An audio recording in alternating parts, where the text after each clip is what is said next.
Nakakapagod kaya magkunwari. Di ba?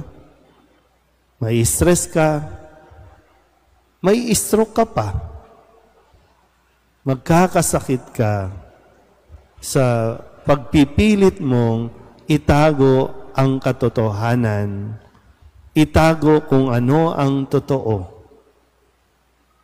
Maging sa paglilingkod, maging sa pagsiserve natin, baka mamaya nagiging mapagpaimbabaw na tayo, pakitang tao na lang.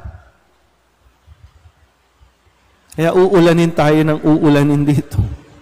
Kaya nga kahit, di ba, kala mo okay na yung kalsada natin, di ba, no? O, pero pag umulan, yan na, lilitaw na yung lahat ng basura, lahat ng ginawa, palpak.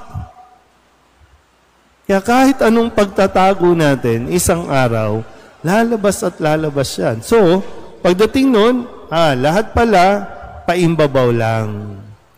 Kaya mag-ingat-ingat tayo, lalo na tayo mga taong simbahan, tayo mismo. Wag na yung sila tayo mismong mga taong simbahan na baka masanay tayo na pakitang tao lamang ang ating ginagawa dito sa simbahan. Sana hindi, no? Kaya nga, kailangan lagi mayroong pagsusuri ng ating mga sarili. Yung nagre-reflect tayo, nagde-discern tayo, okay pa ba ako? Okay pa ba yung ginagawa ko? Nakakabuti pa ba? O baka gusto ko na lang talaga na, hindi ba, minsan, ako na lang yata ang natutuwa sa ginagawa ko.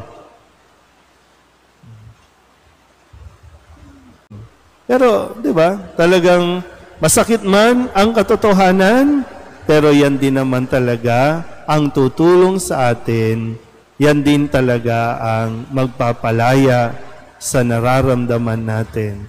Maging totoo tayo, lalong-lalo na sa harap ng Diyos. Amen?